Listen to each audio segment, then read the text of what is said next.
తండ్రిగా విఫలమైన ఏలీ జీవితం నుండి మనము నేర్చుకోవలసిన 5వ విషయం, పవిత్రమైన వాటిని గౌరవించాలి.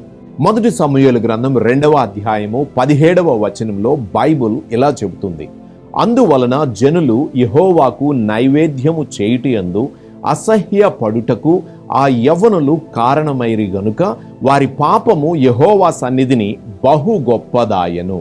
ఇక్కడ మనము గ్రహించవలసినటువంటి విషయం ఏమిటంటే, మితిమీరిన చనువు నిర్లక్ష్యాన్ని తెస్తుంది. వ్యక్తిగత భక్తి లేకుండా దేవుని పరిచర్యను అలవాటుగా మార్చుకుంటే ఆధ్యాత్మికంగా మొద్దుబారిపోతారు. దేవునికి చెందిన విషయాలను నిర్లక్ష్యముగా చూడటం వలన తీవ్రమైన పరిణామాలు ఎదుర్కోవాల్సి వస్తుంది. భయభక్తులు అనేవి కేవలం మాటల ద్వారా రావు, చూసి నేర్చుకుంటారు. మనం దేవునికి ఎంత విలువ ఇస్తున్నామో దానిని చూసి మన పిల్లలు కూడా అంతే విలువను ఇస్తారు. ఉదాహరణకు, తల్లిదండ్రులు ఇంట్లో కూర్చుని ఉన్నప్పుడు అదే పనిగా సంఘ పరిచారకులు గూర్చి లేకపోతే మిగతా వారి గూర్చి ఎగతాళి చేయటం, ఎగతాళిగా మాట్లాడుకోవడం చేస్తుంటారు. భోజన సమయంలో ఇతర విశ్వాసుల గూర్చి చాడీలు చెప్పుకోవడం లేదా చర్చికి వెళ్ళడాన్ని ఒక భారంగా భావించడం చేస్తూ ఉంటారు.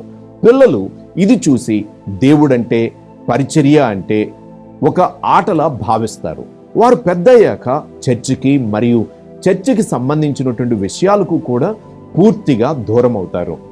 లేవీ కాండము 19వ అధ్యాయము 30వ వచనంలో దేవుడు ఇలాగు సెలవిచ్చుచున్నాడు, నేను నియమించిన విశ్రాంతి దినములను మీరు ఆచరింపవలెను, నా పరిశుద్ధ స్థలమును మన్నింపవలెను, నేను యెహోవాను అని లేఖనం సెలవిస్తుంది.